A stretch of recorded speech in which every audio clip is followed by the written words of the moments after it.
बिस्मिल्लाहिर्रहमानिर्रहीम। आज पित्ते में, मैदे में, गुर्दों में पथरियों पे बात करूँगा कि जब इनमें पथरी पैदा हो जाए, छोटी हो, तो उसके लिए नुस्खा दूँगा। तो इस्तेमाल करें, इंशाअल्लाह अल्लाह पाक करम करेगा और निकल जाएगी पथरी। अगर छोटी है तो, बड़ी है तो फिर तो नहीं निकल सकती, फिर तो ऑपरेशन ही हाल है ना। तो लें कागज़ पेंसिल, नुस्खा देने दूँ। सबसे पहले तो ये है सकमोनिया। सकमोनिया आपने लेना है आधा तोला। सकमोनिया आधा तोला लेना है और इसको बारीक कर लेना है। और ये है ज़ीरा सफ़ेद, ये आपने 2 तोले लेना है।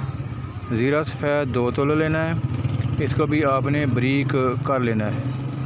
उसके बाद आता है रेमद सारा, ये है आधा तोला लेना है आपने। रेमद सारा आधा तोला लेना है। ये आधा तोला लेकर इसको भी बारीक कर लेना है।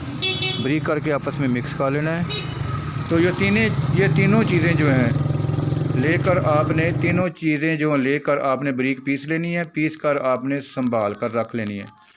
सुबह शाम खाना खाने के 1 घंटा बाद आपने लेनी है ये एक माशा, यानी छोटी चमची जो होती है चाय वाली, वो आधी लेनी है।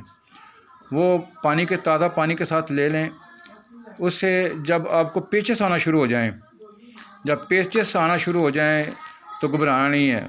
पेचेस आएंगे, पेचेस भी आएंगे, छोटा पेशाब भी खुल कर आएगा। आप इंशाल्लाह उससे आपके लिए बेहतरी होगी। आप वो एक दफ़ा लेंगे तो हफ्ता लें, हफ्ते के अंदर अंदर इंशाल्लाह आपका वो गुर्दा, मसाना, आपका मैदा, आपका पित्ता, ये साफ़ हो जाएगा। अगर बड़ी पथरियाँ हैं तो फिर तो नहीं निकल सकती, छोटी हैं तो इंशाल्लाह निकल जाएंगी। तो इस्तेमाल करें, इंशाअल्लाह अल्लाह पाक करम करेगा अपने प्यारे हबीब के सदक़े, और ठीक हो जाएगा। तो ठीक है, अब इजाज़त दें, मिलते हैं नेक्स्ट वीडियो में। सब्सक्राइब, लाइक और कमेंट्स ज़रूर देते रहा करें। अस्सलाम वालेकुम।